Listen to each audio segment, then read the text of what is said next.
Culture is the backbone of any successful organization. It's more than just a way of working.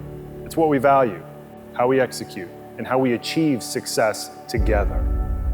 Culture shapes the path we walk as a company. And at the heart of that culture are our values. Our values aren't just ideals, they're lived principles. For us, culture is everything.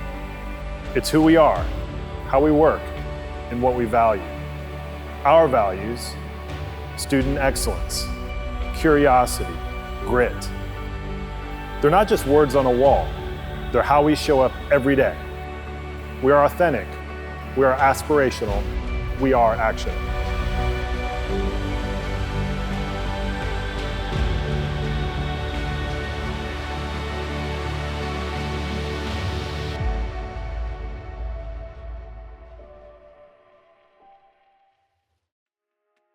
Let's start with what matters most, our students. Every decision we make starts with one basic question: how will this impact our students? We're not here to check off boxes or meet minimum standards. We're here to unlock futures. Student excellence starts with the campus. So everybody has to be on the same page. Some of these students come from similar backgrounds that I came from, where they didn't have much, and I let them know that this aviation career is extremely life-changing. With the student excellence aspect, you immediately think of graduation. You immediately think of finishing. But what happens in the first block when a student has transportation issues, or when they didn't pass their general the first time? Most of them have tried traditional schools. Most of them have been told no. Most of them have been told they couldn't complete something. And here we have opportunity to make those dreams happen. We have to continue to celebrate the successes of those small wins, because from point A to point Z, there's a lot that happens with our students. My first block at AIM was FAR's, Federal Aviation Regulations. And I thought, I might have made a mistake, And I was encouraged to keep going. I was encouraged just to make it through that first block. I walk in and I hear, we're committed to student excellence. And I'm like, oh yeah, okay, I've heard that. But what I was surprised by was that AIM meant it. From that Federal Aviation Regulations block, the mental roadblocks that came with that block, having my instructor recognize that it was just a mental roadblock, having him take the time to explain it and to help me get past that roadblock, that's when I realized they are committed to student excellence. The people that do well are the most curious.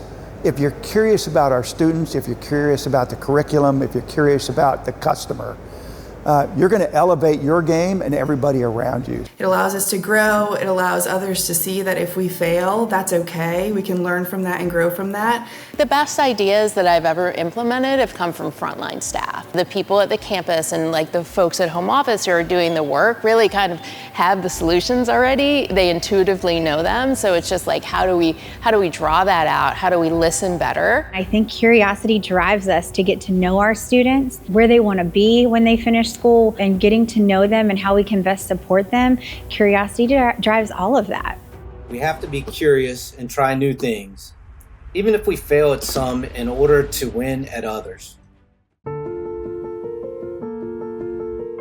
In compliance, we obsess over the small. We obsess over every little response to every question, but you can't just obsess small without thinking big. You have to think big picture on the policies that you write. So you think about these broader topics and the changes that you make and how they might affect students. And then as you're working through the policies, you obsess over the details to make it perfect.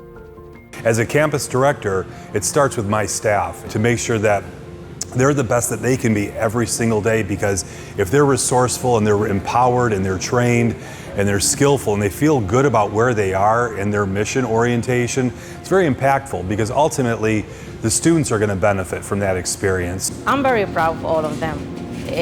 Every day they come straight to work and they show the motivation they have. My number one job is to make sure that the students are employed before they leave. and I help them along the way. I help them with resumes, I do workshops, I also do employment spotlights. I want them to succeed. I want them to win more than I want to win. Basically what it means is, when we make commitments and when we plan, and we focus on setting goals that are measurable, we deliver on those measurable improvements within a specified time frame. We know where we are today, we know where we have to go, and we know when we're going to get there. And if we do those things, we know that, it'll be a job well done. I began to say to my schools is, okay, so here you are today, where do we want to be, and by when do we want to be there? And let's get it in plan, and make it action. The life I have right now, the house that I own, the minivan that we drive, none of that would be obtainable. I owe a lot to the Aviation Institute and Maintenance of Indianapolis. And I still wear the AIM shirt, I got my AIM common attire on, if you will. I wear it every day under my GE clothes because, it's kind of a reminder. I wouldn't be here if it wasn't for here. Our students grind. Some of our students, our nighttime students especially, they work during the day. They have families, they have obligations, and then they come to school every night. If they can do it, I'm happy to support them. I was walking into Centura Newport News. I was getting out of my car in the parking lot, and a young lady was getting out the car, and her daughter was screaming. And her mom was like, "You'll see her later, you'll see her later." She was taking off her Chick-fil-A shirt and putting on her uniform because she was going to class. The only time she had with her daughter that day was the ride from Chick-fil-A into the campus. She's making a sacrifice to be better. Our students come to us, we meet them where they are, but they're making sacrifices every single day to be better. Asking open questions gives them the ability to be able to communicate and also the ability to be honest in their communication. So if I'm open with them, a lot of times it will bring openness and trust and integrity out of others. The more I communicate with other departments, other teams, the more I learn. And learning never stops. Everybody is transparent, man. It's no beating around the bush. It's none of that, man. Say what's on your mind and let's go and get through it, man. So it definitely creates a winning culture when you have a team of people that are gonna hold you accountable for one. So my first week as a student at CPEN, we had 3 or 4 different teachers that left the school director, turned around and came in and took that class over. For me, that showed that she took accountability to ensure that us as students were able to get what we were coming to school for, what we were paying for. It taught me how to step in and help others, hold myself accountable to my team. It helped show, hey, we're willing to get in there and get our hands dirty too, and do the same thing as anybody else. Our culture is not just about taking care of our students, but it's also taking care of the people who take care of our students. When my staff and faculty feel cared for and valued, that just trickles right to our students where they feel equally valued and supported. You see behind me a ton of different flags. Those all represent students who have graduated and received their A&P, but they're born in another country. Every flag has a story. Every flag has a couple of guys behind them who would have wanted to be that first guy to put up their flag. I unlock the best in others by showing them the reflection of their best selves. For an example, I had a student today walking down the hallway. They had their head down. I stopped the student and I said, listen, my project with you is going to be to show you that you look better with a smile on your face versus with your head down. And it's as simple as it gets. I do that consciously, I do that intentionally, and I do it on purpose. And it's our ability to give them what we have, to unlock what was already there, and then just help them unleash it in the world. That's pretty special. I'm testing out, if you will. This is the end of everything. I had Mark Holloway for my DME, and we're in the last few questions of this O's and P's. The coffee wasn't working, Monster wasn't working, I was running out of gas. And it was the last question that I had to answer. And I knew the answer, I just couldn't get there. And so he's like, let's just take a break. And so we went outside and he talked to me about other things. Got my mind off of what we were talking about. And then he comes back and he asked me the question. I still couldn't get there. He could see that I was burned out. My mind was fogged and I was, paralyzed mentally, if you will. And so he starts asking the question in different ways. Looking back on it, he was giving me a process of elimination that I couldn't do on my own. And then we got back down to the one that he wanted. And I was like, well, oh yeah, that's it. That's the one that does this. And he was like, that's it. You got it. That's the last one I needed to hear.